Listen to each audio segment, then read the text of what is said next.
नमस्कार, जय मिथिला। अहाँ सबके मैथिली परिवार में स्वागत अछि। आइ अहाँ सबके रामलोचन शरण के लिखल एकटा निबंध जकर नाम अछि मिथिलाक सांस्कृतिक सीमा। एहि निबंध में आचार्य मिथिलाक सीमाक उल्लेख कयने छथिन। बौद्ध और जैन धर्मक प्रभावक कारण एकर पश्चिमी सीमा घसकि कऽ कनिके पूरब आबि गेल आ पूर्वी सीमा कनेक आगू बढ़ि गेल। विभिन्न कारणे मिथिलाक सीमा बृहद विष्णु पुराण आ अतेक धैर्य जॉर्ज गिरियंसक समयक मिथिलाक चौहद्दी में अंतर आबि गेल अछि। तऽ रामलोचन शरण एहि निबंध के माध्यम से बतौने छथिन। तऽ चलू वीडियो शुरू करै छी। मिथिलाक सांस्कृतिक सीमा। मिथिला अथवा तिरहुत पुरान जनपद थिक राजऋषि निमिक पुत्र मिथि ई नगरी बसौने छलाह, जे आगू जा कऽ मिथिला जनपद प्रसिद्ध भेल। राजऋषि निमिक पुत्र मिथि ई नगरी बसौने छलाह, तेँ एकर नाम मिथिला पड़ल। बृह विष्णु पुराण में सीमा निर्देशक संग संग ई कतबा नाम ओ चाकर अछि सेहो कहल गेल अछि। कतबा नाम ओ चाकर के मतलब लंबाई और चौड़ाई सेहो कहल जाइत अछि। कोशी सँ गंडकी धरि मिथिलाक नमती मतलब लंबाई 64 योजन अर्थात 96 कोस एवं गंगा सँ हिमालयक वन पर्यंत चकराई मतलब चौड़ाई 16 योजन अर्थात 64 कोस अछि। अइने अकबरी में तिरहुत सरकारक सीमा इहे कहल गेल अछि, जेना अज गंग ता संग अज कोस ता भूस। आगा देखे छी। मिथिला भाषा रामायणक रचयिता चंदा झा सेहो लिखने छथि। मिथिला भाषा रामायणक रचयिता चंदा झा के कहल जाइत अछि। चंदा झा सेहो लिखने छथि, गंगा बहती जनक दक्षिण दिश, पूर्व कोस की धारा, पश्चिम बहती गंड की, उत्तर हिमवत बल विस्तारा, कमला त्रियुगा अमृता, धेमुरा बागमती कृतसारा, मध्य बहती लक्ष्मणा, प्रभृति से मिथिला विद्यागारा। अर्थात जे मिथिलाक उत्तर में हिमालय, दक्षिण में गंगा नदी, पूरब में कोशी एवं पश्चिम में गंडक नदी अछि, एतबे दूर में मिथिलाक संस्कृति, भाषा, धार्मिक आचार प्रचार संस्कृति विद्यमान छल। आगा देखे छी। लिंग्विस्टिक सर्वे ऑफ इंडिया में डॉक्टर गिरियंसन मैथिली भाषा प्रचारक दृष्टि सँ मिथिलाक सीमा निर्दिष्ट कय गेला अछि। एहि सँ बोध होइत अछि जे मिथिलाक पश्चिमी सीमा और आगू मोतिहारी अहू सँ पूरब बढ़ि आयल अछि। आइ डॉक्टर साहेब द्वारा निर्दिष्ट सीमा में अंतर आबि गेल अछि। हाँ तऽ मिथिलाक संस्कृतिक उन्मूलन पश्चिम सँ किएक भेल एवं पूरब किएक घसकि गेल। अंग्रेज सरकार के दौर में एकटा भाषा के सर्वेक्षण भेल छल, जकर नाम लिंग्विस्टिक सर्वे ऑफ इंडिया। एहि में बहुत तरह के राष्ट्रभाषा के सर्वेक्षण कयल गेल अछि, जाहिमे मैथिली भाषा के सर्वेक्षण कयल गेल छल। लिंग्विस्टिक सर्वे ऑफ इंडिया में जे मिथिलाक सीमा बताओल गेल छल और अखुनका जे मिथिलाक सीमा अछि, ताहि सँ ई बोध अछि जे मिथिलाक सीमा पश्चिम सँ घसकि कऽ पूरब दिस बढ़ि गेल। ई तऽ सर्वमान्य अछि जे मिथिलाक संस्कृति वेद सम्मत छल, अर्थात मिथिलाक संस्कृतिक कर्मकांड सब वेद के अनुसार होइत छल। मिथिला में विदेह एवं लक्षविक दुई राज्य छल। पूरब में विदेहक ओ पश्चिम में लक्षविक। ई दुई राज्य गणतंत्र रहै। लक्षविक राजधानी वैशाली छल। वैशाली रामायण कलहू में अत्यंत प्रसिद्ध एवं संपन्न नगरी छल। आइ काल्हि ओहि स्थान में मुजफ्फरपुर जिलाक बसाढ़ अछि। एहि वैशाली में जैनक अंतिम तीर्थंकरक महावीर स्वामी उत्पन्न भेल छलाह। भगवान बुद्धो एहिठाम प्रचार कार्य कयलनि।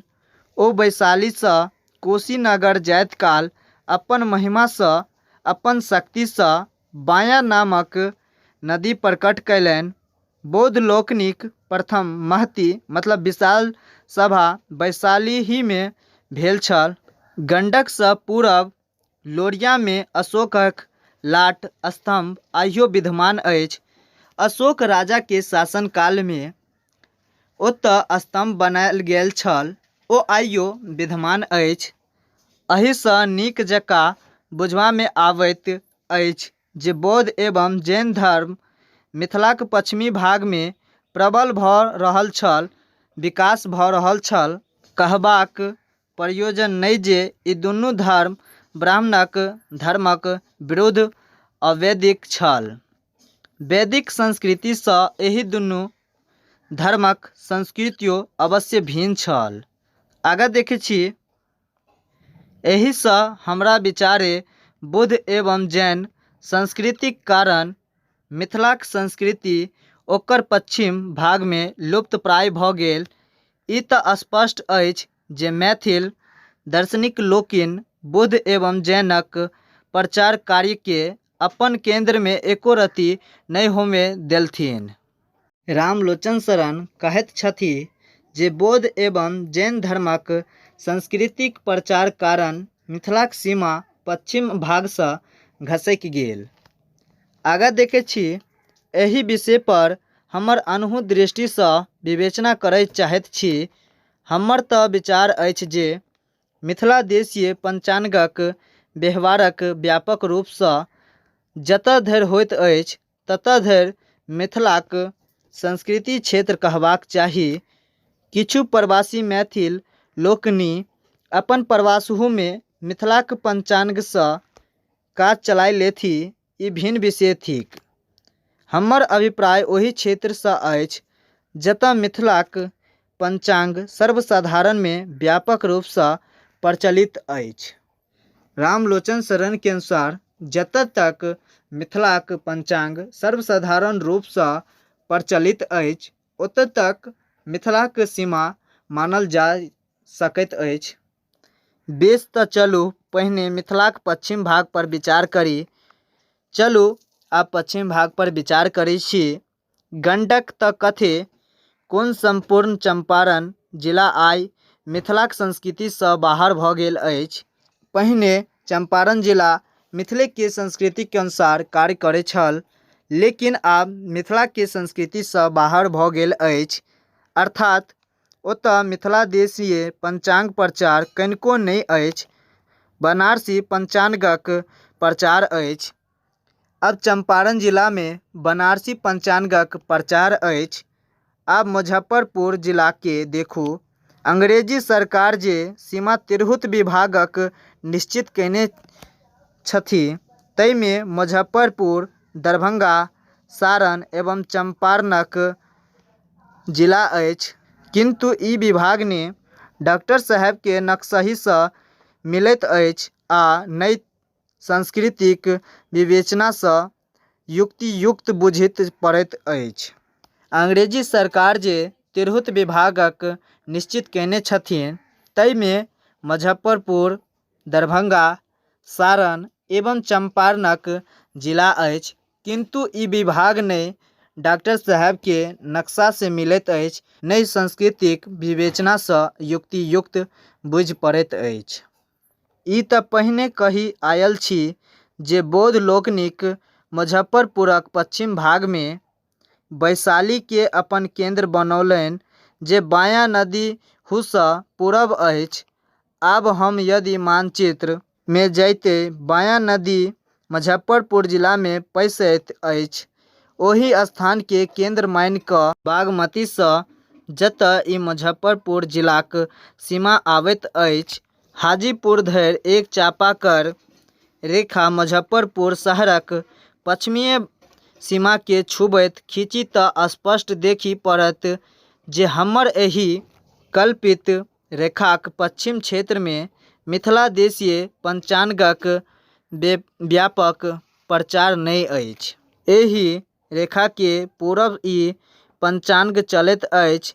एतय सांस्कृतिक दृष्टि सँ मिथिलाक पश्चिमीय सीमा हमर एही कल्पित रेखा मानल जा सकैत अछि, जतय मुजफ्फरपुर जिलाक सीमा आबैत अछि। हाजीपुर धरि एक चापाकार रेखा मुजफ्फरपुर शहरक पश्चिमीय सीमा के छूबैत खींची तऽ स्पष्ट देख पड़त जे हमर एही कल्पित रेखा पश्चिम क्षेत्र में मिथिला देशीय पंचांगक व्यापक रूप सँ प्रचार नहि अछि। एही रेखा के पूरब ई पंचांग चलि आबैत अछि। एतबे सांस्कृतिक दृष्टि सँ मिथिलाक पश्चिमी सीमा हमर एही कल्पित रेखा मानल जा सकैत अछि। आब पूरब दिस आउ। कोशी सँ पूरब पूर्णिया जिला के पार करैत दिनाजपुर जिलाक पश्चिमी भाग धरि इहे पंचांग चलैत अछि। एकरो कारण स्पष्ट अछि। बौद्धक संस्कृति बायां सँ बहराय कऽ बागमतीक आगू नहि बढ़ि पौलक कारण मैथिल दार्शनिक लोकनि हुनक गति के अवरुद्ध कऽ देलनि, हुनक गति के रोकि देलनि। एही सँ बौद्ध संस्कृति दोसरही बाटे बंगाल में प्रविष्ट भेल, अर्थात पटना सँ बहरा कऽ गंगाक दक्षिण मुंगेर होइत देवघर पश्चिम सँ मयूराक्षाक पश्चिम तट सँ बंगाल चलि गेल अछि। गंगा सँ दक्षिण एवं कोशीक पूरब ओ क्षेत्र जतय मिथिलाक पंचांग प्रचलित अछि, मिथिलाक उपनिवेश थिक। एही उपनिवेश में संपूर्ण पूर्णिया जिला, दिनाजपुरक किछु अंश एवं संस्थान प्रांगणक बहुत पैघ भाग सम्मिलित भऽ जाइत अछि। एकर कारण आओर अछि। प्राचीने काल सँ बंगाली छात्रक संपर्क मिथिला सँ रहल अछि। प्राचीने काल सँ बंगाली छात्रक संपर्क मिथिला सँ रहल अछि। अतएव हमर मिथिलाक संस्कृति बहुत आगू धरि बढ़ि गेल अछि। एही प्रकारे मिथिला पश्चिम सँ जतेक गमा देलक अछि, पूरब में ओतेक पाबियो लेलक अछि। मिथिला जेते पश्चिम में गबौलक, ओते पूरब में पाबियो लेलक अछि। आगाँ देखै छी। ग्रियर्सन साहब अपन नक्शा में पुरुलिया के मैथिल बंगला मिश्रित एवं चाईबासा के उड़िया मिश्रित देखौलनि अछि। परंतु ई नक्शा ओहि समयक थिक जखन बिहारक भाग्य बंगालक संगे निर्णीत होइत छल। ओहि समय में पुरुलिया में बंगाली लोकनिक आवर्जात होमय लागल एवं फलस्वरूप ओतेक अवशिष्ट मैथिल संस्कृति लुप्तप्राय भऽ गेल। हाँ, ओतुका मैथिल लोकनिक घर सँ एम्हर मिथिलाक जे संसर्ग रहल अछि, ओहि कारणे मैथिल भाषा अपन विकृत रूप में ओते आइयो विद्यमान अछि, नहि तऽ निष्प्राण तऽ ओ कहिया नहि भऽ गेल। जखन बिहार और बंगाल एक राज्य छल तखन ओतऽ मैथिली भाषाक प्रचार होइत छल, लेकिन जखन बिहार अलग राज्य भऽ गेल तऽ ओतुका मैथिल लोकनि आबि गेल और ओतऽ मैथिल संस्कृति लुप्त भऽ गेल। आइ काल्हि चक्रक परिवर्तन भऽ गेल अछि। संसारक सब कियो अपन अपन संस्कृतिक रक्षा में लीन अछि।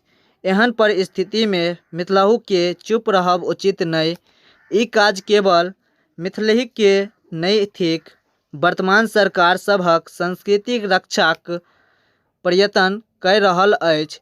आशा अछि एहि सहयोग में आनक संग संग मिथिलाहु के अपन संस्कृतिक रक्षा करब अवसर प्राप्त होयत एवं ओहि कार्य में सफलता प्राप्त करत। आइ काल्हि चक्रक परिवर्तन भऽ गेल अछि। संसारक सब कियो अपन अपन संस्कृतिक रक्षा में लीन अछि। एहन परिस्थिति में मिथिलाहु के चुप रहब उचित नहि अछि। ई काज केवल मिथिलाक लोकक नहि थिक, वर्तमान सरकार सब सेहो ध्यान दै।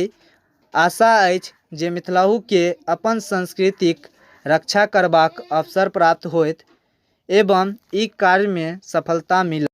आइ अहाँ सबके मिथिलाक सांस्कृतिक सीमा के बारे में बतेलहुँ। आशा कर छी वीडियो अहाँ सबके अच्छा लागत। अच्छा लगे तो लाइक कर देवे। तो चलू आइ के लेल एतबे।